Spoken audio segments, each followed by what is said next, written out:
wabarakatuh. Om Swastiastu, Namo Buddhaya, salam kebajikan. Saya ada pantun dulu nih Pak sebelum kita mulai, boleh ya? Nanti saya bilang cakep ya Mas. Oke, terima kasih Pak Iksan. Jadi pedas berkuah namanya seblak, teman nasi kuning namanya iwa. Halo kawan pajak, jumpa lagi bersama kami di Sajak. Luar biasa Mas Samsul dengan urusan perpajakan, Iya. persajakan maksudnya. Oke, jadi karena kita Indonesia jadi emang sangat kental dengan pantun ya Pak Iksan. Betul Jadi sekali. kembali lagi di Sajak ya kawan pajak. Kita akan membahas mengenai citas. Nah, citas itu sebenarnya apa? Nanti kita pelajari lebih lanjut. Sebelumnya, perkenalkan dulu saya Syamsul, asisten penyuluh pajak Samarinda Ilir bersama dengan rekan saya. Ihsan Ahmad biasa. Ya, Pak Iksan ini adalah penyuluh dari Samarinda Ilir juga ya Pak Iksan. Sama. Ya, jadi kita akan belajar mengenai citas Pak Iksan. Baik. Jadi sebenarnya citas itu apa sih Pak Iksan? Saya pengen tahu.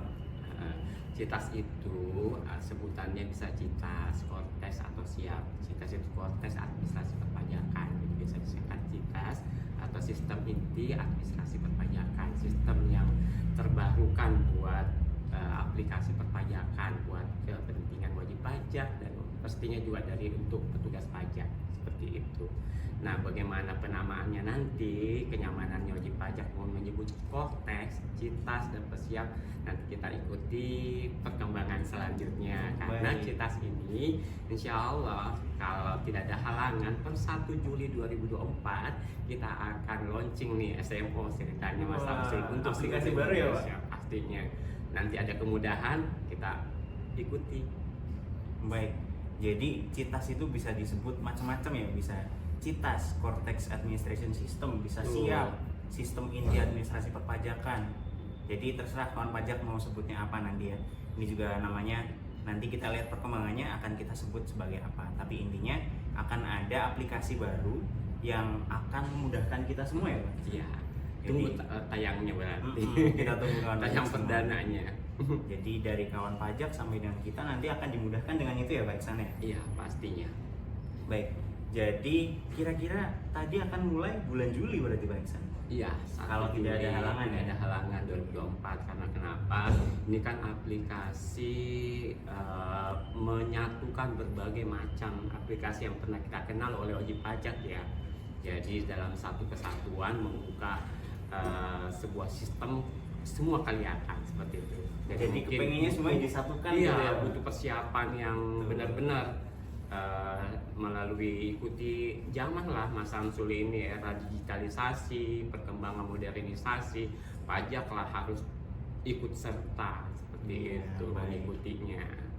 Jadi memang untuk menggabungkan semuanya dan memudahkan kita semua gitu ya. Betul sekali. Jadi kita itu memang harus tahu soal citas gitu ya Pak. Betul. Terus sebenarnya kenapa citas itu dibuat Pak? Kira-kira latar belakangnya itu apa? Kan sebenarnya kita sudah banyak juga aplikasi-aplikasi mulai dari e-faktur, DJP online, semuanya sebagian mungkin sudah online nih Pak Iksan. Kenapa citas ini dimunculkan? Citas ini adalah bagian daripada bentuk reformasi perpajakan Mas Samsul.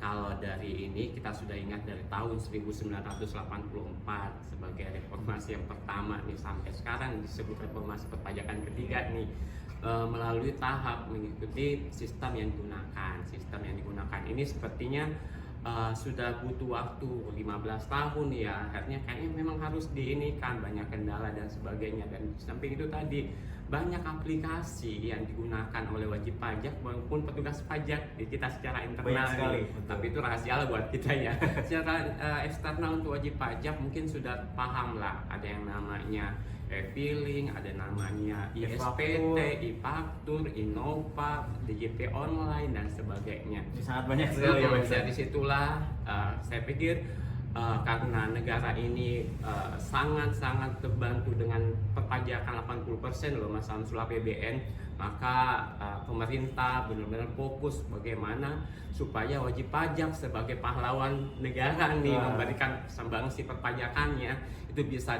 mudah untuk melaksanakan perpajakannya seperti itu.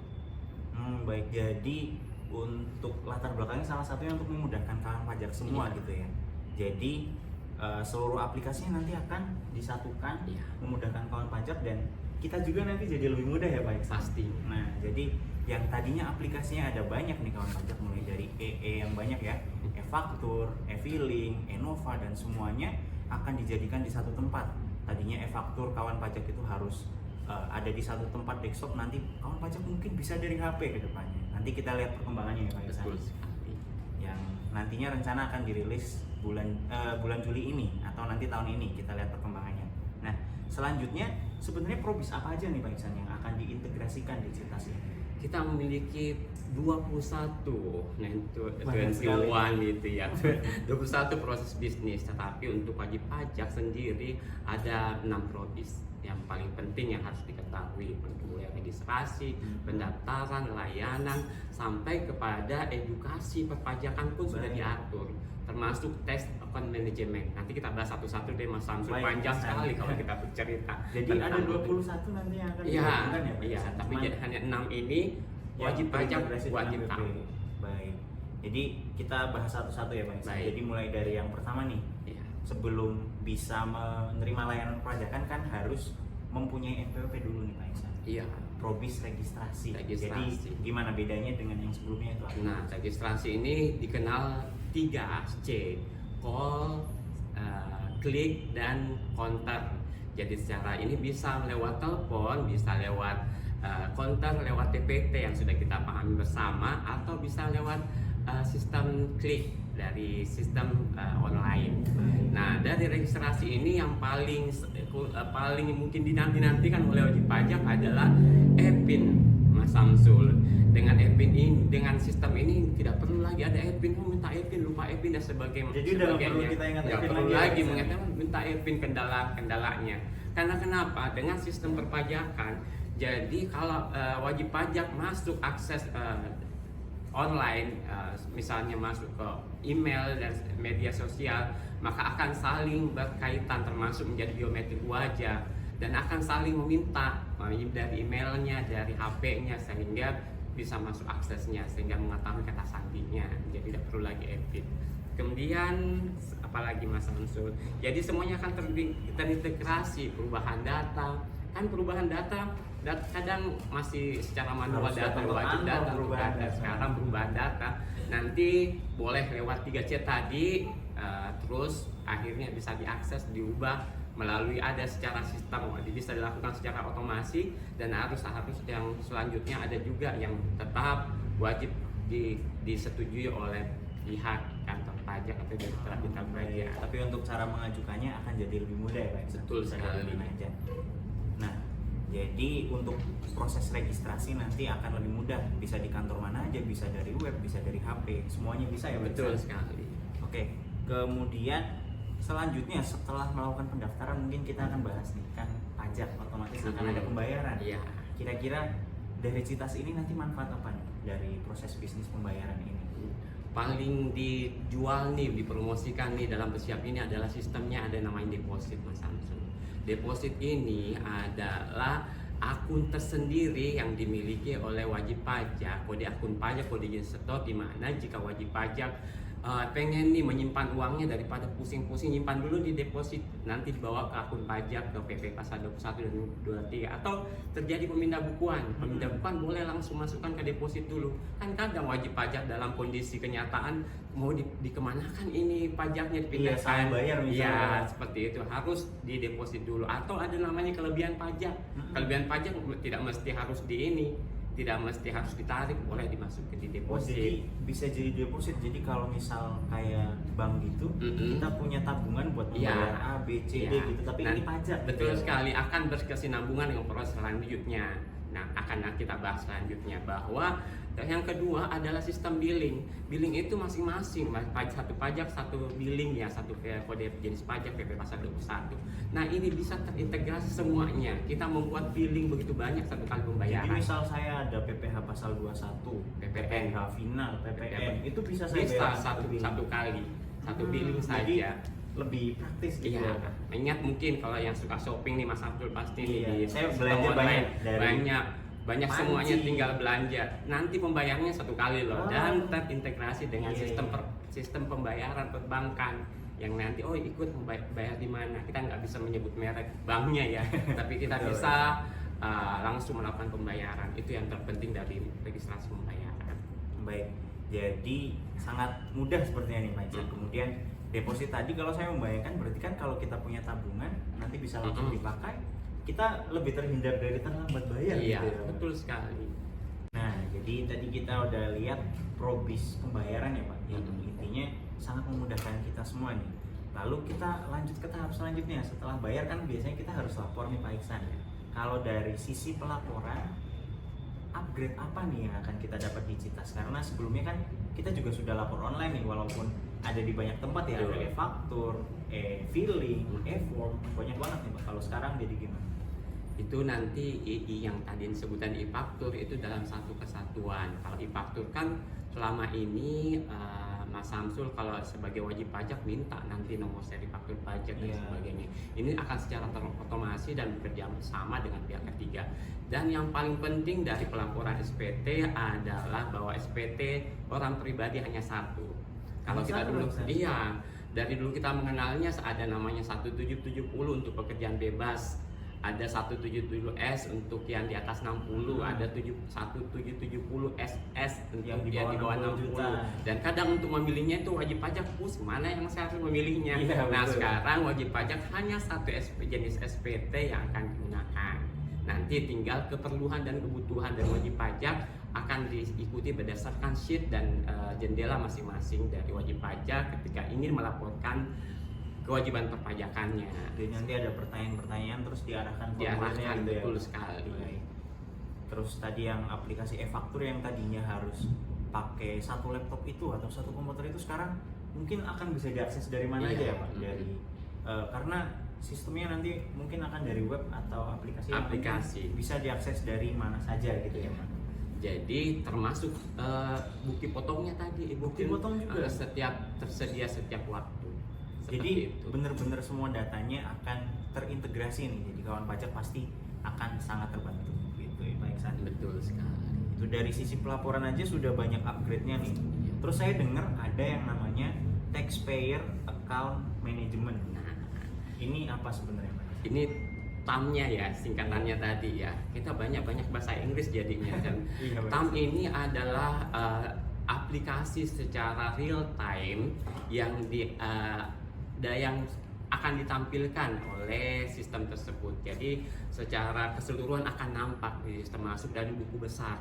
Di buku besar itu akan kelihatan pembayaran pajak dan semua data dan informasi di mana alamatnya, alamat domisili dan sebagainya, termasuk pembayarannya akan termaktub dalam satu pembayaran. Jadi seperti itu, makanya dikenalkan dengan TAM seperti itu. Taxpayer Account Management. Untuk melihat akun yang wajib pajak ya, udah terangkum semua di situ. Kan selama ini di JP Online singkat sekali. Kurang informasi. Data ada beberapa informasi yang belum ada di situ. Di sini nanti akan dituangkan ya. Sekali lagi secara real time pembayarannya selama ini mungkin ada delay nih Mas. Delay sinkron. Secara 1 jam 2 jam sekarang real time. Secara real time. Baik, itu sangat membantu pastinya. Baik Sandy. Kita tadi udah membahas dari pembayaran, pendaftaran dan sebagainya nih. Kita mungkin lanjut ke layanan. Kira-kira kan kita biasanya untuk memperoleh layanan perpajakan, biasanya kita harus datang ke KPP nih Mas. Kalau di Citas ini kira-kira ada upgrade nggak nih? Nah, sebagai proses bisnis terakhir dari sistem ini yang akan kita bahas pada ini adalah 3 layanan. Layanan edukatif, layanan interaktif, dan layanan administrasi perpajakan. Layanan edukasi ini materi perpajakan akan nampak di dalam satu, akan diberikan dari aturan dan sebagainya. Jadi semuanya bisa diakses. Kemudian layanan edukasi, wajib pajak boleh mendaftarkan diri di KPP terdaftar atau bisa mengikuti semua edukasi yang terbuka di linknya pada saat tersebut. Kelas pajak. Jadi sehingga apa-apa saja kebutuhan daripada wajib pajak kan masing-masing berbeda. Dengan selama ini keterbatasan yang disiapkan oleh di mana terdaftar, sekarang bisa kepada mana saja. Termasuk sesuaikan dengan kebutuhannya, mau KPPN, PPH dan sebagainya. Yang kedua adalah layanan interaktif. Layanan interaktif ini memberikan ada hubungan langsung nih, dua arah antara wajib pajak dengan petugas pajak. Jadi wajib pajak memberikan saran, apresiasi, info dan kritik terkait dengan layanan perpajakan. Yang terakhir layanan administrasi perpajakan. Layanan administrasi perpajakan ini misalnya kayak SWP, termasuk permintaan wajib pajak non efektif dan sebagainya, itu bisa dilakukan satu kesatuan di sini. Jadi nggak harus selalu datang ke kantor pajak, Iya. sudah bisa diakses melalui Citas Dengan sangat 3C tadi, Iya. call, klik dan center. counter. Counter ya, Iya, betul, kebiasaan saya. Kemudian terakhir nih Mbak, kalau misal kita biasanya kan mau mengajukan keberatan atau apa gitu, kira-kira akan diakomodir nggak nih Mbak? Ya, layanan penegakan hukum. Layanan penegakan itu penegakan hukum ini secara real time. Jadi wajib pajak bisa mengajukan misalnya ada pengaduan dan sebagainya di penyidikan, bisa secara terbuka dan tertutup ada namanya. Ini mungkin harus dibahas tersendiri Mas Samsul Baik, tentang nanti penegakan kita hukum. di video lain mungkin. Iya, akan kita bahas di episode lain seperti bahas NIK-NI sebagian daripada NIK NPWP Mas Samsul. Iya. Jadi kita sudah bahas sebelumnya. Kita lebih fokus dan kita khususkan secara tersendiri. Baik San. Jadi itu kawan pajak semua perubahan-perubahan yang akan kawan pajak terima dari Citas. Jadi sangat memudahkan ya, dari aplikasinya sudah terintegrasi semua, kemudian data-data wajib pajak juga ada di situ nih. Jadi kawan pajak mungkin sudah nggak perlu nanya lagi data pelaporan saya seperti ini bagaimana tahun ini, saya mau minta data pelaporannya, sudah ada semua di situ. Pemindah bukuan, kemudian kalau ada kelebihan pembayaran, deposit, semuanya sudah ada di situ. Jadi sangat dimudahkan. Nah, sebelum kita tutup Pak Iksan, ada yang mau disampaikan dulu nggak mengenai Citas? Pasti wajib pajak penasaran nih. Saya yakin karena kami juga penasaran. Kita juga ini iya, karena kami pun secara ini akan terbantu untuk memberikan pelayanan yang terbaik kepada wajib pajak. Citas tidak mengubah waktu jangka pelaporan dan pembayaran. Citas juga tidak mengubah bahwa semua layanan perpajakan gratis, tidak dipungut biaya apapun. Jadi komitmen dari wajib pajak dan komitmen dari kami untuk membantu negara ini. Dari APBN 80% dari Sangat banyak ya, perpajakan. Pak. Dan itu kami harapkan, yang kami tidak akan pernah lelah untuk menyampaikan kepada wajib pajak untuk melaporkan SPT-nya dengan benar, jelas, dan lengkap. Demikian dari saya. Mungkin ada pantun dari Mas Samsul biasanya nih. Baik, saya cek dulu pantunnya Pak Iksan. Saya ada satu lagi ternyata. Buah selasih, buah serikaya, Cakep. buah naga, merah warnanya. Artinya, Terima kasih atas atensinya. Sampai jumpa di video berikutnya. Dadah.